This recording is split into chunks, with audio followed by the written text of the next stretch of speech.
You're listening to the Catholic Pursuit of Excellence, the show that helps you accomplish more, stress less, and become the saint God created you to be. I'm your host, life and health coach Jessica Castillo, and this is episode 1. In this first ever episode of the podcast, I'll tell you what the show is all about, who it's for, and what you can hope to get from listening to it.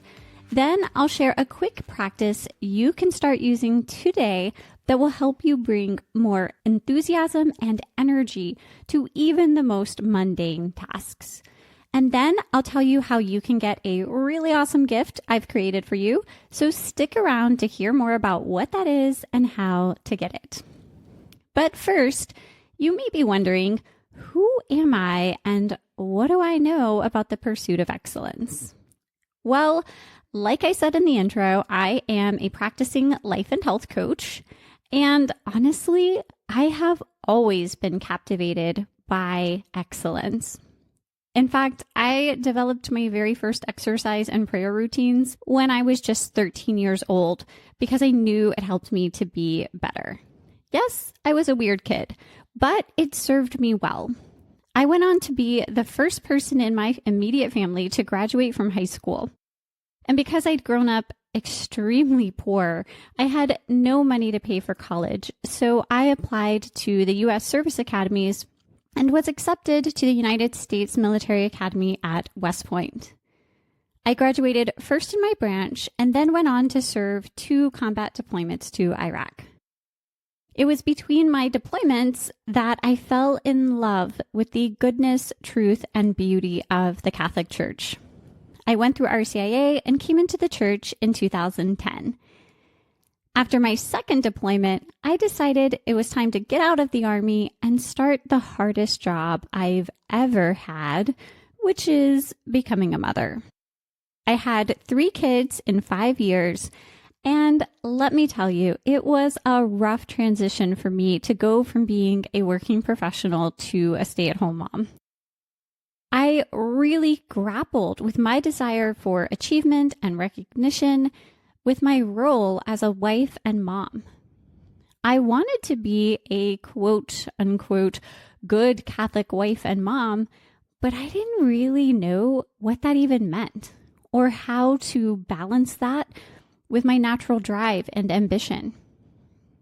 After years of struggle, I learned quite a few things that led me to start my coaching business, A Thriving Catholic, where I help other highly motivated Catholics learn and implement the habits of body, mind, and soul that will help them live their God-given missions at the highest level possible.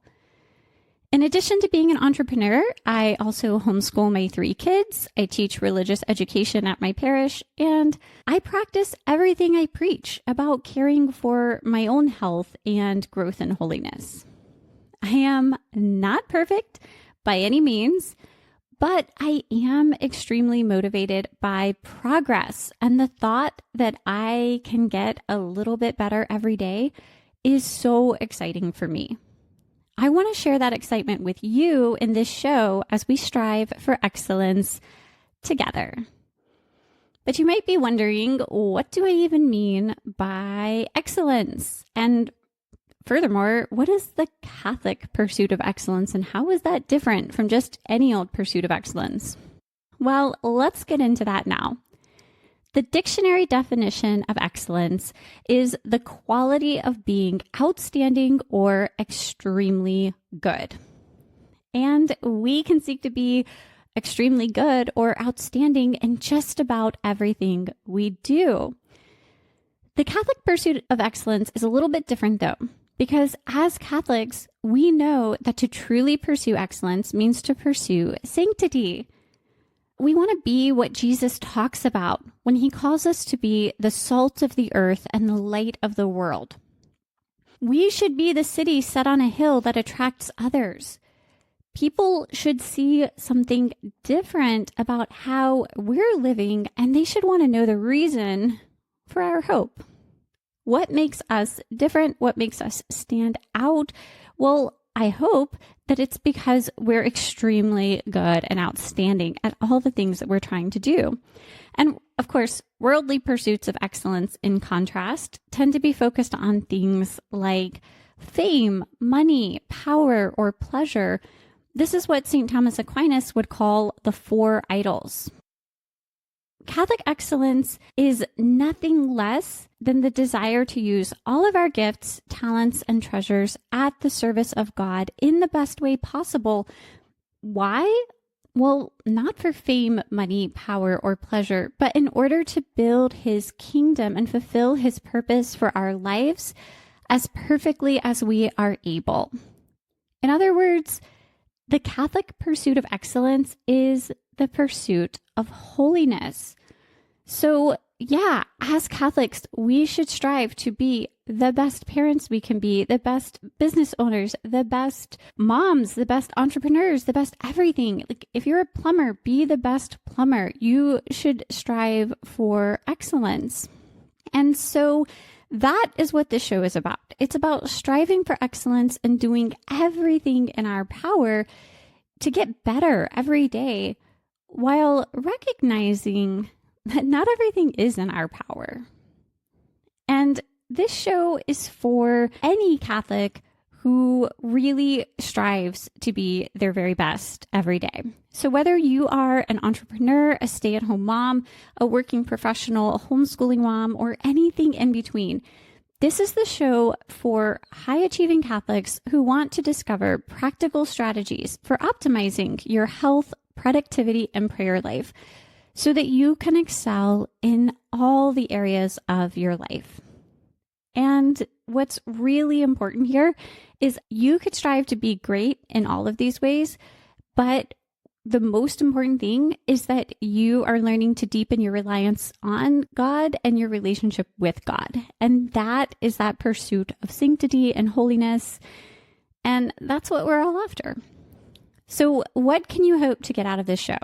Well, you can expect actionable content each week that's going to help you accomplish more of what matters every day with way less stress and overwhelm, all while growing into that saint version of yourself.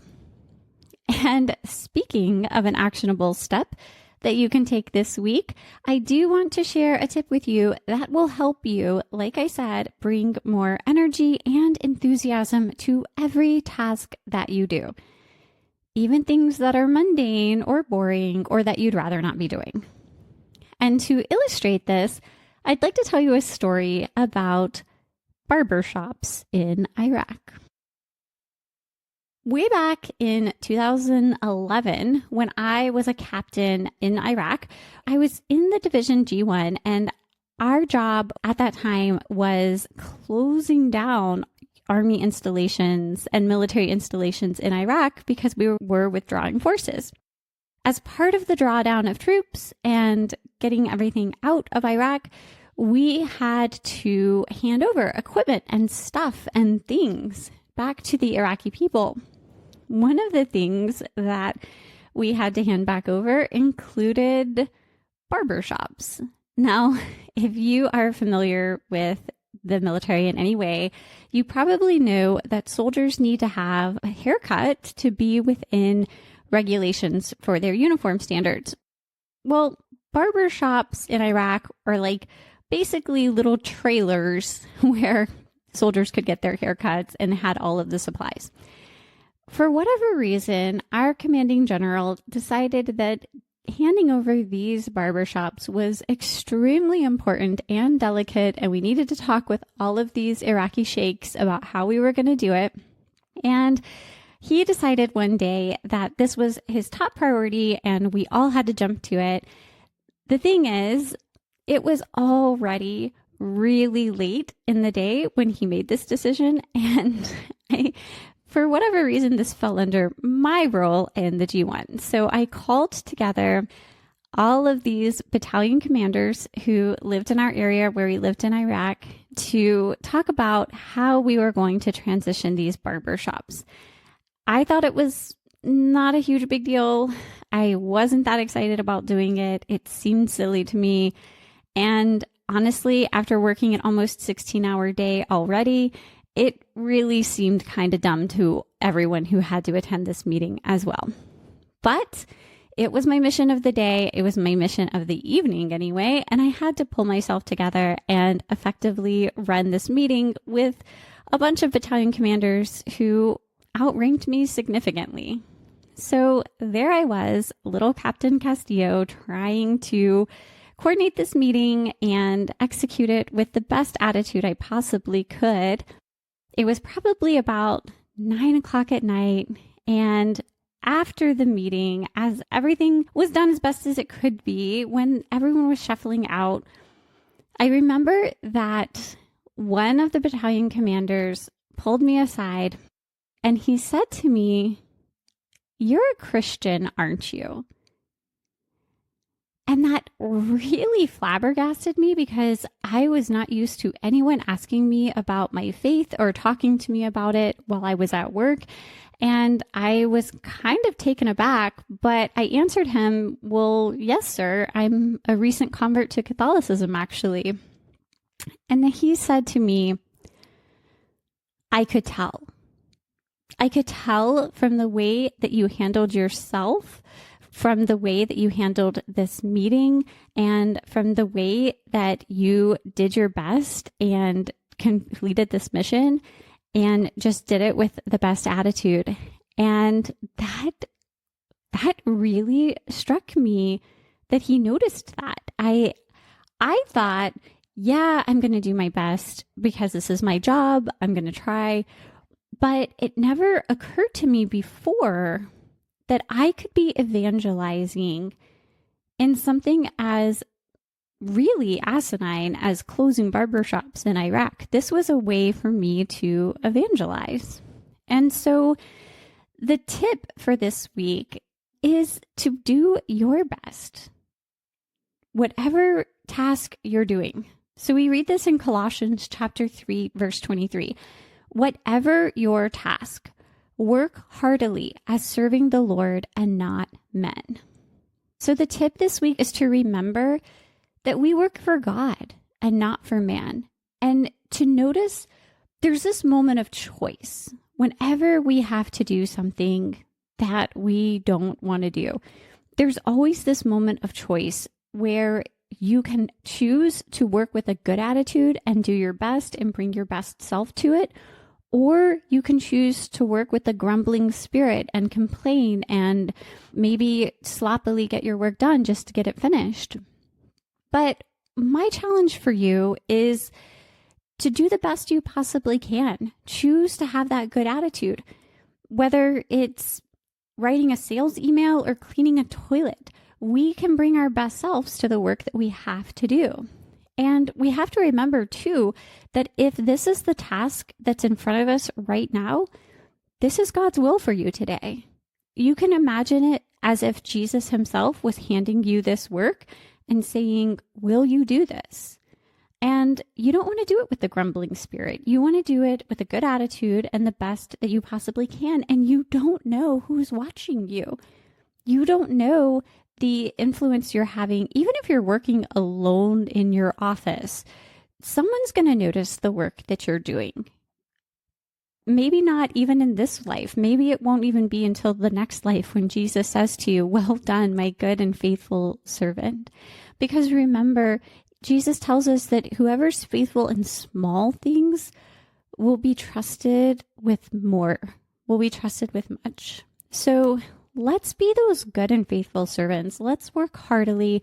Let's do our best. And the cool thing that happens when you take this little mindset shift, and it's just a little shift, is you will find that it's easier to bring more energy and enthusiasm to these mundane things that you have to do, because you recognize you're not working just to get this task done, but you're working for God. There's a dignity that's inherent to every single task that you have to do. And especially for people who are motivated by achievement and accomplishment and doing their best, there's something more fun about doing the best you can at whatever it is. So whether it's cleaning your kitchen, helping your kids with their homework, or anything else that you have to do, how could you do it the very best you can and enjoy it more because you're doing your best and you're offering that work to the Lord? Okay, friends, that is it for this episode. I hope you enjoyed it and got something out of it. And if you did, I would love for you to leave a rating or review on your podcast app. Because this show is brand new, your rating and review will really help me to get the word out about the show, and let me know also what you think about the content I'm creating. It only takes a few minutes, but it makes a world of difference to me. And because I appreciate your time so much, I've created a gift for anyone who leaves a review. So if you just take a quick screen grab of your review and email it to me at jessica@athrivingcatholic.com, I'll send you the Catholic Pursuit of Excellence Lectio Divina Journal. As Catholics who are pursuing excellence, we want to achieve that delicate balance between seeking to be the very best we can be while recognizing that every talent and achievement we have is a gift from God, and that no matter how good we are, we haven't done anything on our own. Well, it turns out that God has a lot to say to us about this kind of excellence in Scripture. So I created this Lectio Divina Journal as a way to prayerfully meditate on and wrestle with these ideas as they pertain to your own life. How is the Lord calling you to become truly exceptional while relying on Him? What will this look like in your own life? This Lectio Divina Journal teaches you a simple framework for praying with Scripture and includes 115 Scripture passages that will lead you to true greatness. So one more time, to get the Catholic Pursuit of Excellence Lectio Divina Journal for free, leave a rating and review in your podcast app and send me a screenshot of it at jessica@athrivingcatholic.com. I will also put this email in the show notes so you don't have to remember it. Until next time, remember that it is Jesus who inspires you to do something great with your life. So don't let yourself be ground down by mediocrity. Bye for now.